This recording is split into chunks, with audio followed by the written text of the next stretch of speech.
Hello मित्रों, कैसे हैं आप। एग्ज़ाम पॉइंट में आपका बहुत बहुत स्वागत है। तो हम हाज़िर हैं रोज़ की तरह आपके लिए लेकर कुछ महत्वपूर्ण प्रश्न। तो चलिए आइए देखते हैं क्वेश्चन नंबर 1। बताइए मित्रों क्या आंसर हो जाएगा इसका। गुर्जर प्रतिहार वंश की स्थापना किसने की थी? बताइए क्या आंसर है इसका। गुर्जर प्रतिहार वंश की स्थापना किसने की थी? तो इसका आंसर हो जाएगा मित्रों नागभट्ट प्रथम। किसने? नागभट्ट प्रथम ने गुर्जर प्रतिहार वंश की स्थापना की थी। क्लियर। चलिए बताइए हर्षचरित नामक पुस्तक किसके द्वारा रचित है? बताइए हर्षचरित नामक पुस्तक किसके द्वारा रचित है? तो इसका आंसर हो जाएगा मित्रों हर्षचरित के रचयिता बाणभट्ट। किसके द्वारा रचित है मित्रों? ये बाणभट्ट के द्वारा। किसके? बाणभट्ट के द्वारा रचित है। चलिए नेक्स्ट बताइए भारत पर प्रथम मुस्लिम आक्रमण किस वर्ष हुआ था? भारत पर प्रथम मुस्लिम आक्रमण किस वर्ष हुआ था? बताइए मित्रों। तो इसका आंसर हो जाएगा 711 ईस्वी में। कब? 711 ईस्वी में मोहम्मद बिन कासिम। किसने किया था मित्रों? मोहम्मद बिन कासिम ने प्रथम बार 711 ईस्वी में। कब? 711 ईस्वी में भारत पर आक्रमण किया था। चलिए नेक्स्ट बताइए बाजार नियंत्रण प्रथा किसने लागू की थी? क्या आंसर हो जाएगा। बाजार नियंत्रण प्रथा किसने लागू की थी? तो इसका आंसर है मित्रों अलाउद्दीन खिलजी के द्वारा। किसके द्वारा? अलाउद्दीन खिलजी के द्वारा बाजार नियंत्रण प्रथा लागू की गई थी। बाजार नियंत्रण प्रथा किसके द्वारा लागू की गई थी? अलाउद्दीन खिलजी के द्वारा। चलिए नेक्स्ट बताएं भारत में सर्वप्रथम सांकेतिक मुद्रा का प्रचलन किसने किया था? सांकेतिक मुद्रा का प्रचलन सर्वप्रथम किसने किया था? तो इसका आंसर हो जाएगा मित्रों मोहम्मद बिन तुगलक ने। किसने? मोहम्मद बिन तुगलक ने सर्वप्रथम भारत में सांकेतिक मुद्रा का प्रचलन किया था। चलिए बताइए दिल्ली का कौन सा सुल्तान अशोक स्तंभ को दिल्ली लाया था? बताइए क्या आंसर हो जाएगा। दिल्ली का कौन सा सुल्तान अशोक स्तंभ को दिल्ली लाया था? बताइए क्या आंसर हो जाएगा इसका। तो इस क्वेश्चन याद कर लीजिए फिरोज शाह तुगलक द्वारा। फिरोज शाह तुगलक द्वारा अशोक स्तंभ को दिल्ली लाया गया। कहाँ लाया गया मित्रों? दिल्ली लाया गया। क्लियर। तो दिल्ली का कौन सा सुल्तान था जिसने अशोक स्तंभ को दिल्ली लाया था? बताइए क्या आंसर हो जाएगा। तो इसका आंसर है मित्रों फिरोज शाह तुगलक। चलिए विजयनगर साम्राज्य की स्थापना किसने की थी? विजयनगर साम्राज्य की स्थापना किसने की थी? तो इसका आंसर हो जाएगा मित्रों हरिहर और बुक्का ने। विजयनगर साम्राज्य की स्थापना किसने की थी? हरिहर और बुक्का ने की थी। कब की थी ये भी याद कर लीजिए 1336 ईस्वी में। कब? 1336 ईस्वी में हरिहर और बुक्का ने विजयनगर साम्राज्य की स्थापना की थी। चलिए चित्तौड़ का कीर्ति स्तंभ किसके शासनकाल में निर्मित हुआ था? तो इसका आंसर हो जाएगा मित्रों राणा कुंभा। राणा कुंभा के शासनकाल में ही चित्तौड़ का किसका मित्रों? चित्तौड़ का कीर्ति स्तंभ बनवाया गया था। क्लियर। चलिए नेक्स्ट बताएं तूती ए हिंद किसे कहा जाता है? तूती ए हिंद किसे कहा जाता है? यह उपाधि किसकी है या किसको मिली थी? तो इसका आंसर हो जाएगा अमीर खुसरो। क्या आंसर हो जाएगा? अमीर खुसरो। तूती ए हिंद अमीर खुसरो की क्या थी? एक उपाधि थी। क्या थी मित्रों? उपाधि थी, या इसे इनके नाम से तूती हिंद के नाम से इन्हें जाना जाता है। चलिए नेक्स्ट पद्मावत किसके द्वारा रचित है? बताइए पद्मावत किसके द्वारा रचित है? तो इसका आंसर है मित्रों मलिक मोहम्मद जायसी। मलिक मोहम्मद जायसी। क्या आंसर है मित्रों इसका? मलिक मोहम्मद जायसी के द्वारा। किसके द्वारा? मलिक मोहम्मद जायसी के द्वारा पद्मावत की रचना की गई है। चलिए चांदी का सिक्का सर्वप्रथम किसने प्रारंभ किया था? बताएं चांदी का सिक्का सर्वप्रथम किसने प्रारंभ किया था? तो इसका आंसर हो जाएगा मित्रों शेर शाह सूरी द्वारा। भारत में सर्वप्रथम शेर शाह सूरी द्वारा, किसके द्वारा? शेर शाह सूरी के द्वारा चांदी का सिक्का प्रारंभ किया गया था। चलिए, बंगाल में द्वैध शासन प्रणाली को किसने समाप्त किया था? बताइए क्या आंसर हो जाएगा। बंगाल में द्वैध शासन प्रणाली को किसने समाप्त किया था? तो इसका आंसर हो जाएगा मित्रों वॉरेन हेस्टिंग्स ने। किसने मित्रों? वॉरेन हेस्टिंग्स ने क्या बंगाल में द्वैध शासन प्रणाली को समाप्त कर दिया था। किसने मित्रों? वॉरेन हेस्टिंग्स ने बंगाल में द्वैध शासन प्रणाली को समाप्त कर दिया था। एक क्वेश्चन और समझ लीजिए, बंगाल में द्वैध शासन प्रणाली को किसने लागू किया था? ये भी क्वेश्चन एग्जाम में बनता है, तो ये भी याद कर लीजिए, रॉबर्ट क्लाइव ने। किसने मित्रों? रॉबर्ट क्लाइव ने बंगाल में द्वैध शासन प्रणाली को लागू किया था और समाप्त किसने किया है? वॉरेन हेस्टिंग्स ने। क्लियर? चलिए नेक्स्ट बताइए, काकोरी षड्यंत्र कांड किस वर्ष हुआ था? काकोरी षड्यंत्र कांड घटना कब घटित हुई थी? तो इसका आंसर है मित्रों 1925 में। ये घटना 1925 में घटित हुई थी।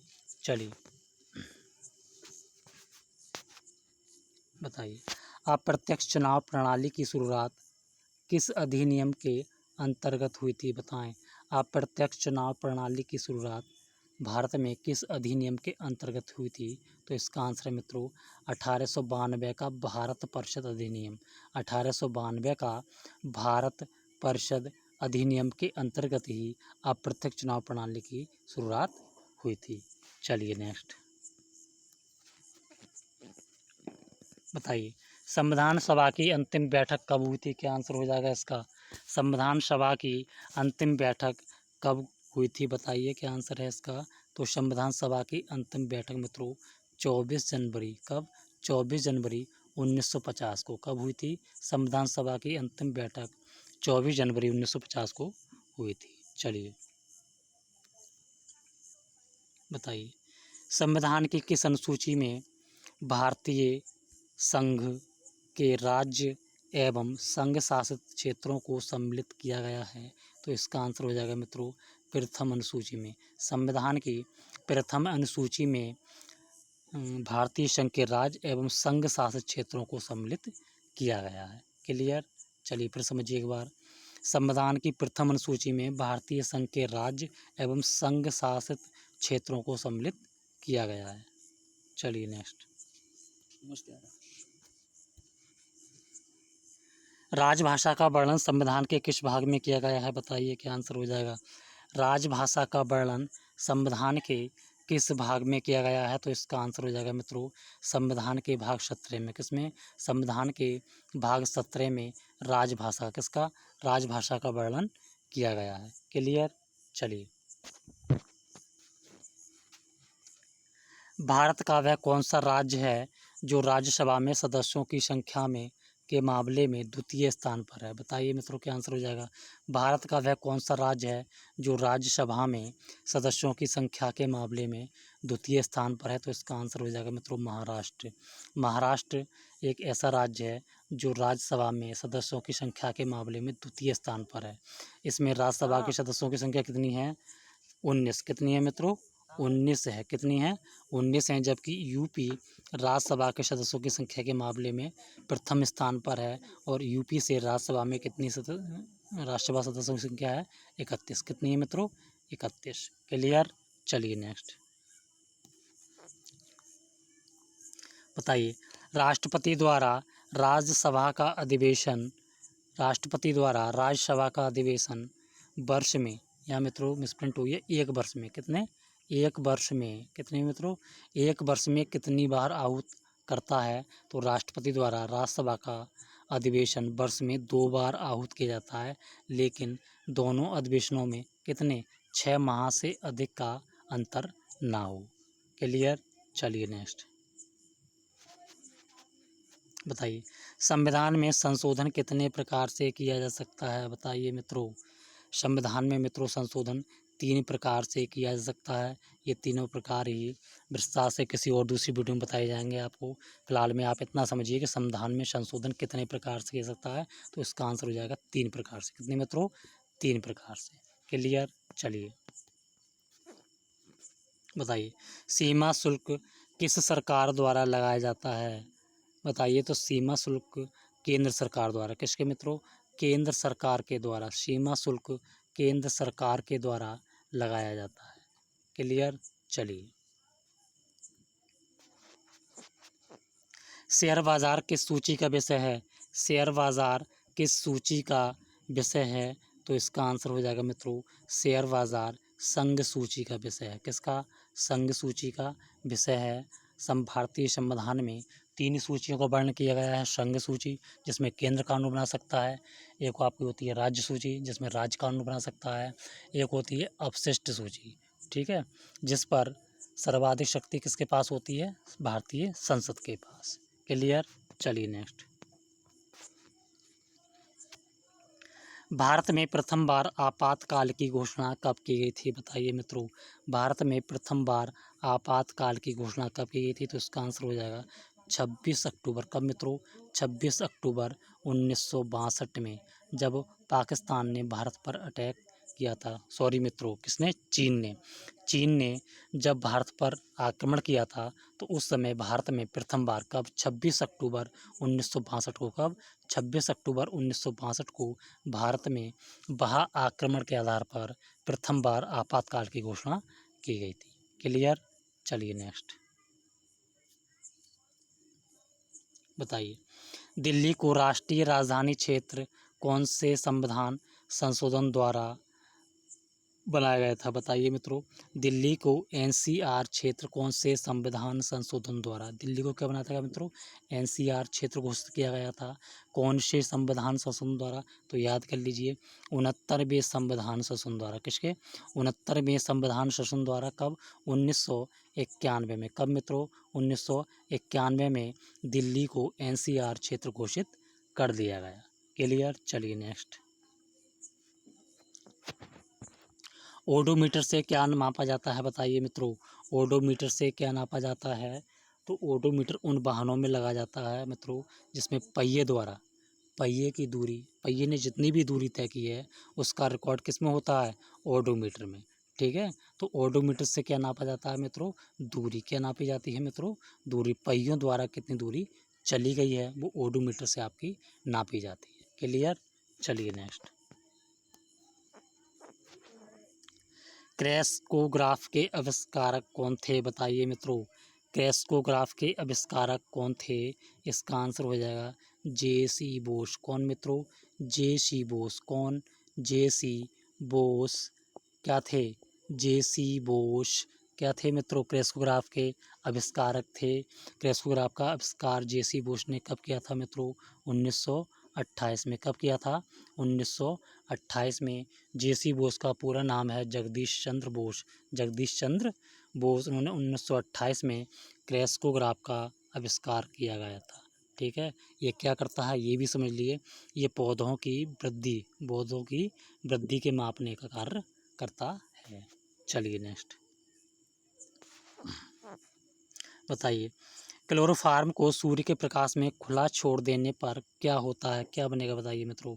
क्लोरोफार्म को सूर्य के प्रकाश में खुला छोड़ देने पर क्या होता है? तो इसका आंसर हो जाएगा मित्रों, क्लोरोफार्म को सूर्य के प्रकाश में खुला छोड़ दें तो एक विषैली गैस बन जाता है। उस गैस का नाम है मित्रों फास्जीन। कौन सी गैस बन जाती है? क्लोरोफार्म को यदि हम सूर्य के प्रकाश में खुला छोड़ दें तो कौन सी गैस बन जाती है? फास्जीन, जो कैसी गैस है? एक विषैली गैस है। चलिए मित्रों। बताइए। दूध से क्रीम अलग कर देने पर दूध के घनत्व पर क्या प्रभाव पड़ता है? बताइए क्या आंसर हो जाएगा। दूध से अगर क्रीम को अलग कर दिया जाए तो दूध के घनत्व पर क्या प्रभाव पड़ेगा? बताइए मित्रों। दूध से क्रीम अलग करने पर मित्रों दूध का घनत्व बढ़ जाता है। क्या हो जाता है? दूध का घनत्व बढ़ जाता है। क्लियर? चलिए नेक्स्ट। बैक्टीरिया की खोज किसने की थी? बताइए मित्रों। क्या आंसर हो जाएगा? बैक्टीरिया की खोज किसने की थी? तो बैक्टीरिया की खोज मित्रों लुवेन हॉक ने। किसने की थी? लुवेन हॉक ने की थी। किसने की थी मित्रों? लुवेन हॉक ने की थी। चलिए नेक्स्ट। बताइए। मानव शरीर में पचे हुए भोजन एवं हार्मोन्स का संवहन किसके द्वारा होता है? मानव शरीर में पचे हुए भोजन और हार्मोन्स का संवहन किसके द्वारा होता है? तो इसका आंसर हो जाएगा मित्रों प्लाज्मा। मानव शरीर में प्लाज्मा के द्वारा ही पचे हुए भोजन और हार्मोन्स का संवहन होता है। क्लियर। चलिए,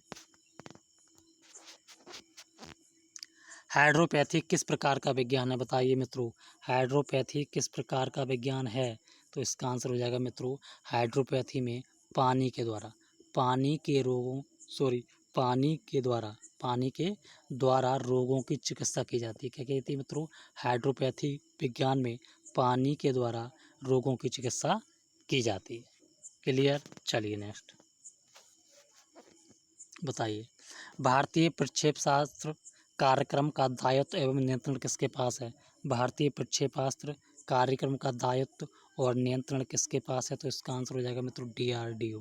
डीआरडीओ के पास, किसके पास है, डीआरडीओ के पास है। क्लियर। चलिए नेक्स्ट, भारत का प्रथम परमाणु पनडुब्बी का क्या नाम था बताइए मित्रों, क्या आंसर हो जाएगा। भारत का प्रथम परमाणु पनडुब्बी का क्या नाम था, तो इसका आंसर हो जाएगा मित्रों आईएनएस चक्र। आईएनएस चक्र, भारत की प्रथम परमाणु पनडुब्बी का नाम क्या था, आईएनएस चक्र था। क्लियर। चलिए, समाचार भारती किस देश की समाचार एजेंसी है बताइए, क्या आंसर हो जाएगा। समाचार एजेंसी किस देश की समाचार एजेंसी है, तो इसका आंसर हो जाएगा मित्रों इंडिया। समाचार भारती इंडिया की समाचार एजेंसी है। चलिए, ईगल किस देश का राष्ट्रीय चिन्ह है बताइए मित्रों, क्या आंसर हो जाएगा। ईगल किस देश का राष्ट्रीय चिन्ह है, तो इसका आंसर हो जाएगा मित्रों ईगल स्पेन का राष्ट्रीय चिन्ह है। किसका मित्रों, स्पेन का राष्ट्रीय चिन्ह है। चलिए नेक्स्ट बताइए, ब्रिक्स संगठन की स्थापना कब हुई थी बताइए मित्रों, क्या आंसर हो जाएगा।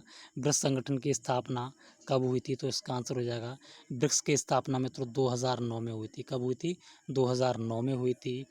तो ब्रिक्स के संगठन के कितने सदस्य हैं, 4। B4 आपका ब्राज़ील हो जाएगा, R4 रसिया हो जाएगा, I4 इंडिया हो जाएगा, C4 चाइना हो जाएगा और S4 सॉरी 4 नहीं है, पहले 4 ही थे जब संगठन हुआ था इसका, अब कितने हो गए हैं, 5 मित्रों।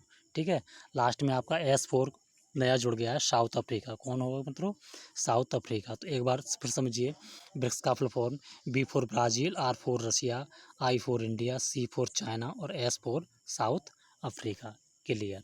चलिए नेक्स्ट,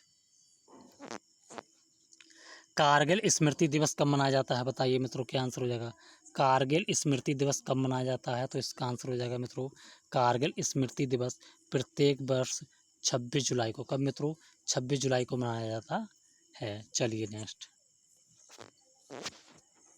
64 योगिनी मंदिर किस राज्य में स्थित है बताएं मित्रों, क्या आंसर हो जाएगा। 64 योगिनी मंदिर किस राज्य में स्थित है, तो इसका आंसर हो जाएगा मित्रों MP में। किसमें, MP में है। किसमें है मित्रों, ये MP में है। किस में है मित्रों, MP में। किस में है, MP में। बताइए मित्रों, क्या आंसर हो जाएगा इसका। 64 योगिनी मंदिर, कौन सा, 64 योगिनी मंदिर किस राज्य में है मित्रों, MP में। किस में है, MP में। क्लियर। चलिए नेक्स्ट बताइए, भीमबेटका की गुफाएं विश्व विरासत स्थल सूची में कब सम्मिलित की गई थी बताइए मित्रों, क्या आंसर होगा इसका। भीमबेटका की गुफाएं विश्व विरासत स्थल सूची में कब सम्मिलित की गई थी, क्या आंसर हो जाएगा। तो इसका आंसर हो जाएगा मित्रों 2003 में। कब, 2003 में भीमबेटका की गुफाएं विश्व विरासत स्थल सूची में 2003 में सम्मिलित की गई थी। चलिए नेक्स्ट बताइए, केंद्रीय आलू अनुसंधान संस्थान कहाँ स्थित है, क्या आंसर हो जाएगा इसका। केंद्रीय आलू अनुसंधान संस्थान कहाँ स्थित है, तो इसका आंसर हो जाएगा मित्रों शिमला। कहाँ स्थित है, शिमला में। केंद्रीय आलू अनुसंधान संस्थान कहाँ स्थित है, शिमला में। चलिए नेक्स्ट, बस मित्रों इतने ही क्वेश्चन थे। अगर आपको वीडियो पसंद आई है तो चैनल को सब्सक्राइब करें, वीडियो को लाइक करें और शेयर भी करें। धन्यवाद।